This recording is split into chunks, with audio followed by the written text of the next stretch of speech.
it hit me that I'm trying to control everything in my life. I'm trying to control work, my marriage. It was all an illusion. I had this idea that my wife was one person, and even though I had been changing, I hadn't recognized the changes in her. One of the number one determinants of how a young boy turns out is having good male role models in his life. Yeah. The thought of not being able to be that positive influence for my son is sad. Like, what would happen to him should something happen to me? In those moments you feel that sort of control creeping in, what do you do to sort of let it go?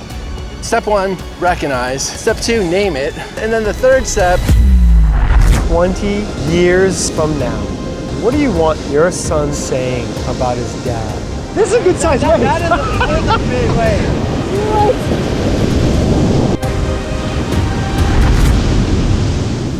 Pull, pray, plunge. A 3-part methodology designed to realign your physical, mental, and spiritual rhythm. We begin with a tire. It's a metaphor, a limitation to break, a new identity to embrace, a truth to carry. The harness goes on and then you pull. Focus on the tire, you'll lose. Focus on the next step, you'll move forward. After movement, we pray. This part is about alignment. We're here to come home. Remember who we are and what we came to do. Now, the most important part.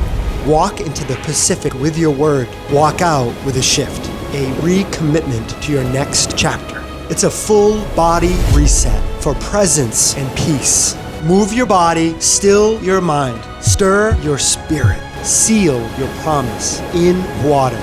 Pull, pray, plunge. Let's go.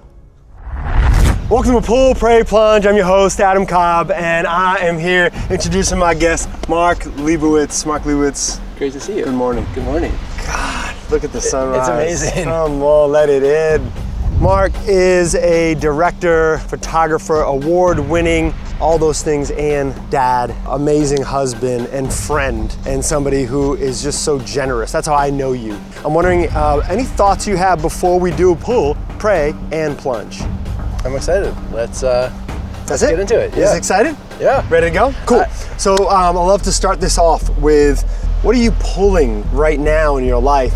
The big thing that I know I've been pulling is this desire to control. It came out when my son was born. It comes out in my relationships. It comes out in my work. It came out this morning. So it is always there and present. And in the moments where I can leave it behind, things go a lot smoother. That's called times 2. Times 2. I'm gonna be pulling that today too. I was like, is he trying to control this by redoing my handwriting and correcting it? You've never had issues with control, correct? Never. Never. And I know nobody watching this will relate at all. Yeah. Yeah. 2 rules on Pull, Pray, Plunge. Yeah. 1, no walking with the tire. And 2, no stopping the conversation. Great. We just kind of keep it flowing, right? I pull first. Let's explore this control piece. Ready? Let's do it. Man, I really appreciate you, Mark, naming the thing that you're pulling that clearly I need to pull too. Yeah. What makes that the thing that comes right off the dome? When my wife and I were in this tough spot in our marriage, the friend who actually introduced me to my wife just out of nowhere invited me to go to Mexico for a plant medicine journey. And I was like, you know what? I'm actually a yes to this right now. And went down into that journey and was just miserable during it. It was absolutely horrible. Could not have hated it more. As I was journaling, it hit me that control is just an illusion and that I'm trying to control everything in my life. I'm trying to control my marriage. I'm trying to control work. There were all these things I was trying to control, but it was all an illusion. And since that moment, it's been much easier for me to name. Do you guys see how easy he made that look? Let's do it. So picking that right up, you hated that experience. Why? Plant medicine? It was ayahuasca, and I just felt horrible. It was, so many people talk about experiences, this beautiful opening and enlightenment. And for me, it was actually just physically miserable. Daisy and I have talked about how cool it would be to do some sort of ceremony like that, but we both don't like that feeling of being out of control. Yeah. Ironically. So we're like, let's not do that. So as you journaled how control is sort of an illusion, how did that change things within your marriage and your creative life? Marriage is where I was focused, just allowing my wife to be more herself, as opposed to some other version that I had envisioned. And it was actually one down. One down. Yeah. Harder? Easier than you thought? I'd say the pull is easier, the sand cardio is tougher. Yeah. So we were talking about Dominica. I think I had this version of her in my head from when we had first met. When things deviated from that. What? Uh-oh. Let's do this. Put on one of our mics. Well, we want to find it, brother. We don't want to mess around. Yeah. We don't want to get lost. Should we cut first? Keep rolling. This is gold. Okay. Really? We lost the mic. We're going to go back and we're going to find it. Yeah. There's a control thing that's happening. There's a control thing that's happening. And I'm like, oh my goodness. No, we're good. Everything instead of switching over, probably just there it is.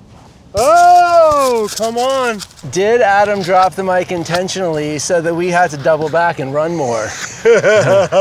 Aren't the rules that if you drop your mic, it's like an extra 100 push-ups? I think so. Yeah. We'll do them at the back end, you know? So I had this idea that my wife was one person. And even though I had been changing for close to 15 years that we've been together, I hadn't recognized the changes in her. This desire to have our relationship be a certain way no longer fit.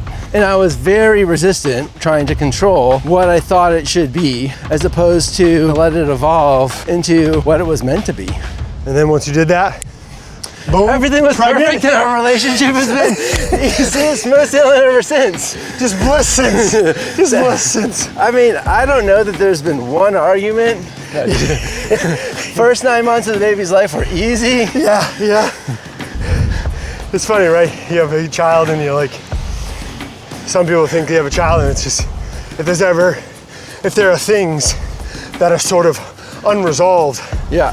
that the child is gonna sort of solve, and if anything, the amplification of that Absolutely. can happen, yeah. That control word that we're pulling, how does it unfold in fatherhood right now? The spot where I feel it creep up negatively is when he gets sick. That is really, really hard for me. Yeah. He's less than a year, can't communicate.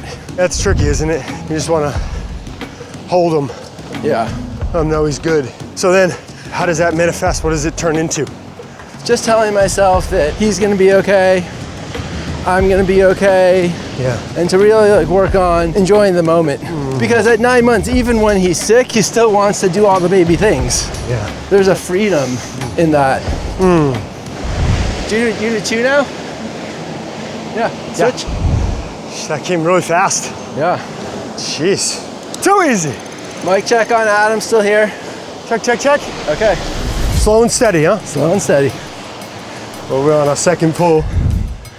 So I asked a question around these moments that you've had with your son in these 9 months. I'd love to hear you kind of take me there. What are a couple of the moments that bring you joy, maybe bring a tear even? I mean, anytime he does something new is awesome. Learning to stand up, like pulling himself up on stuff. Yeah. There's a car behind us. You don't hear that ever. We never heard that on the beach. Real things happening. We got real tractors on the beach right now. I think another way that control comes up for me is this idea of wanting to be present for him. Before I was a dad, I actually felt more okay with death. I was like, I've had an incredible life. If I die now, I'm good. I still somewhat have that, but it's less because there's more to live for. You're thinking about, hey, I want to grow old with this little guy. Yeah. It shapes the way you look and feel in the world, I imagine. I think I'm less likely to do some of the things I did when I was younger, like paragliding off the rocks in Rio. Yeah. Yeah, I probably wouldn't do that right now. Yeah. Every time I go on that pier, Yeah. when I was just even in my teens, probably 20s, I would have jumped off that pier. Hey, good. Great job. I would have jumped off this pier and gone and dove off. Yeah. And now I'm like, I'll pass. Yeah. You know, moments like the hang glide in, this. How was pull 2 for you? Pull 2 was more difficult, but not impossible. You're still dominating. Yeah. Yeah. Last one, guys. So we're gonna do 3 towers. Ready? Yeah.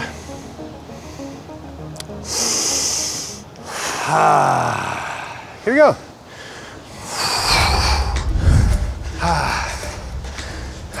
Nice, slow and steady here. That's really interesting, Mark, that you do less things. I remember myself, as much as both of us have traveled, getting on that plane and thinking, you know what, if this is it, like something happened to the plane. Yeah. I did it. I really went all out. Yeah. I played fully alive. There's been a couple times that I've gotten on a plane now being a dad that I was like, man, that'd really stink if this was it. Yeah. I really want to see my kids, and I start doing math, when my kids are 20, I'm gonna be blah, blah, blah, blah. Okay, I still want to be able to sprint. The whole reason that I've fallen in love with men's work is because one of the #1 determinants of how a young boy turns out is having good male role models in his life. I think one of the things that I've tried to control, or that actually makes me probably the most sad, is the thought of not being there and not being able to be that positive influence for my son. What would happen to him? What would his life be should something happen to me? Yeah. I've often thought in my head, would our man morning group step in? Would my brother-in-law? When I look back through my own life, I've had so many positive male role models and mentors. Yeah. Is there one of those male role models that stood out for you? And if so, what have you taken, whether a quote or some advice or a way of living? When I first arrived in Los Angeles, I sat down with a writer for one of the big hit comedy shows at the time. I said, Marshall, I don't know what I want to do with my life. And Marshall was probably roughly my age right now. Yeah. And he just looks at me, and we're sitting in a little cafe, and he goes, Mark, I don't know what I want to do. So good. Gave you permission then? To literally spend my entire adult life being okay with not having the exact answer. Yeah. That is such a massive gift. Right there. Ready? Check, check, check, check, check, check, check, check, check. Are you going backwards? Last one, we go back. This is where we pull backwards. We start to get into those VMOs. It's a little bit harder, but it's a nice way to finish because I can stare at that word control. I like that. And it's something about whoo, I see you. So in those moments you feel that sort of control creeping in. What do you do to sort of let it go? Step 1, recognize. Step 2, name it. Step 3. What does naming it sound like? Oh, Mark, you're trying to control this. So you say it out loud? Just, yeah. Yeah. Well, depending on where, it's either actually out loud or out loud to myself. Yeah. And do you call it anything? Or is it just, hey, Mark, you're trying to control it? I think I call it whatever it is I'm feeling it in the moment. I don't try to control what I'm calling it. Very good. Yeah. And then the third step. And pause. All right. So 2 forward, 1 backward? 2, I'd like to go 1 forward, 1 back, finish with 1 forward. Here we go. Great. So recognizing it, naming it. And then the third step, auto-correct. Some form of pattern interrupt where I say I don't need it. And sometimes what I need is breath work. And by breath work, I mean just 2 deep breaths. Another way it'll come up for me will be emotional eating, where I will feel this sense of uneasiness, this desire to control come up, and I'll just go to the refrigerator, the pantry, and grab a snack, even if I'm not hungry. And the whole idea of actually saying out loud to myself, Mark, you're not hungry, just have a glass of water. And call this moment for what it is, because it sure ain't hunger. Yeah, powerful. I mean, and sometimes the thirst isn't always pulling a tire on a beach kind of thirst. It's just sitting at the computer for too long. Yeah. Right? Sitting on social media. Any human who has a smartphone has to know what that feels like for them. Flip it. We're gonna turn it, baby. Yeah, look at that. Yes. So as we're pulling control, like what do you want to say to control? Like let's just talk to it. I'd say first, thank you for all the ways you served me positively.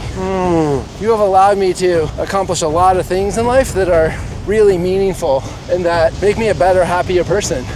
And so to that part of control, I would say thank you.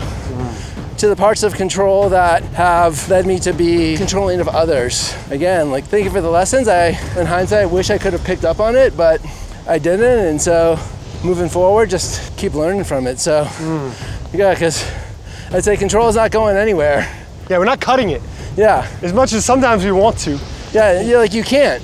Yeah. Then you're just lying to yourself. Yeah, that's right. Last one. All right. Great job on that. Here we go. Do you remember this moment? Your twins were about 5 months old. You called me, boiling over with frustration. Daisy had just shared a post about all the things she had done in the previous 24 or 48 hours. Oh, yeah. And you called me and said, Yeah. what about me? Yeah. Because Thank you for remembering. you were working differently, but you were also working at your limit. And anybody who knows Adam Cobb knows that limit is very, very high. Thanks for remembering that. Part of that was me just being frustrated and angry, and I wanted to control this moment of just having everything excellent. Yeah. And what I wasn't doing well, and that was just accepting, like I said it, I can't believe blah, blah, blah. And then you were like, well, is that true? Like, it's like, well, is that true for Daisy? And it's like, well, actually, yeah, those things are true for Daisy. And then here's what's true for me. And that was really valuable because I took in her experience. I think if anybody that has a relationship, what I've learned, hey, first of all, we just did 3 pulls, baby. Let's do it. Yeah, we just did it. Let's do it. Let's just do it. We already did it. And you just have a little bit of little breathing. Little breathing. I think I just want to finish that point, and it's just simply that control can often rise up when we're in relationships, especially ones with high stakes. Yeah. And for me, all of a sudden the stakes increased because now not only do I love Daisy, but also now we have kids together, and stakes just keep getting more intense. Yeah. And then when something happens that I'm like, ooh, I don't like the way that sounds. It sounds like I'm not helping, or that I'm not a part of this, and that I'm a deadbeat dad. I grew up with just a mom. I'm like, hold on, there's 2 of this. Yeah. So I remember that being frustrating. And I think I learned in that moment, I keep learning, let's be real, to keep taking in Daisy's experience. Great job bringing that back around for me. Let's grab some water, man. Let's do it.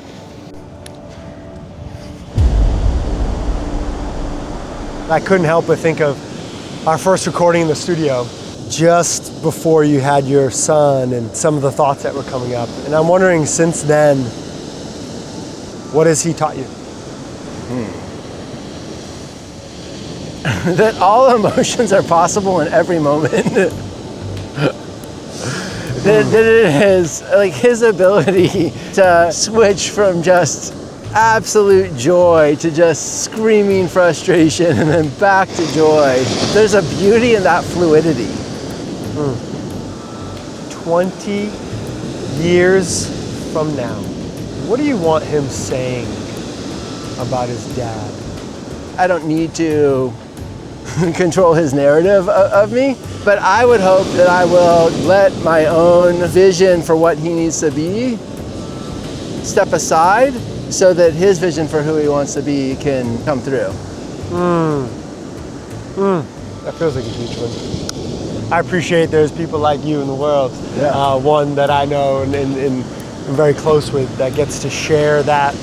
And I know that already for me, that's made an impact on me. Let's do it, let's pray.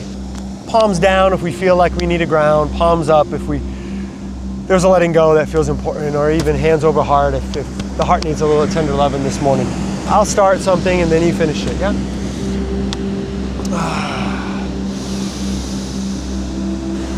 Dear God, Spirit, thank you for allowing us to be here.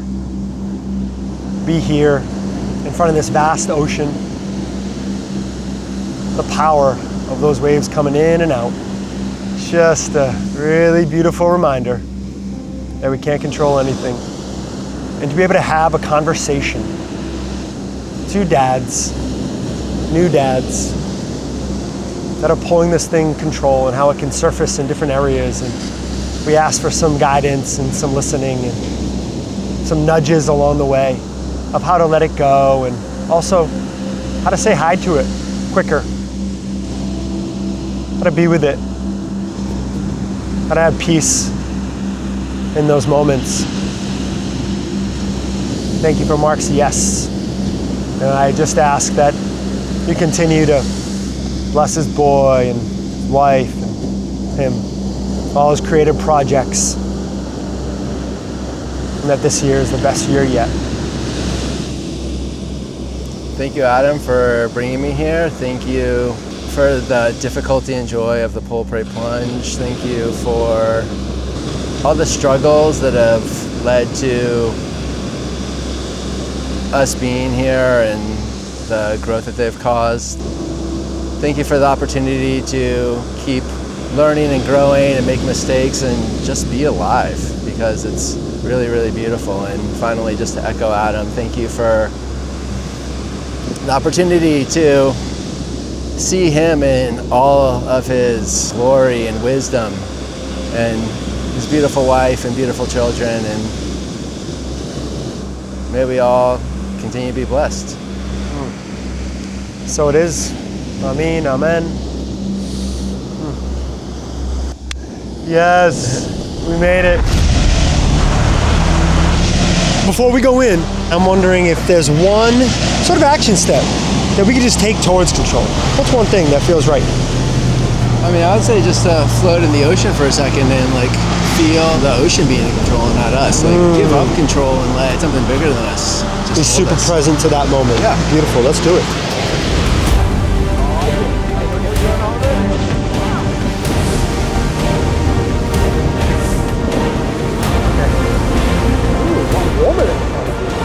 What's happened here a couple times is huge waves. Yeah. And this is a good size wave. That is a big wave.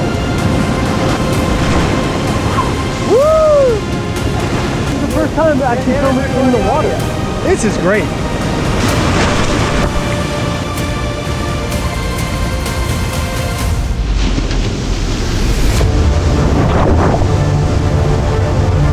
Woo! That initial hit, good. Yeah, that's beautiful.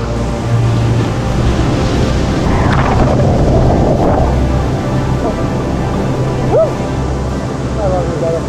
Man, what a great thing to name. You know, we go out here, we plunge, and I like to think of one thing. Wow, come on. One thing to hit to him, the commitment of just floating in the action ahead. You know, it's going to be more present. Wow.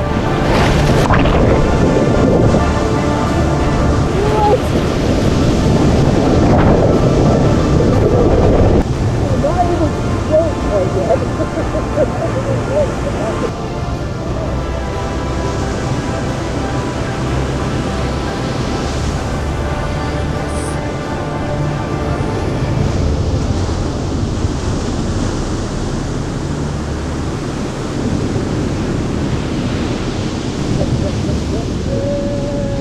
Taking that word one more time.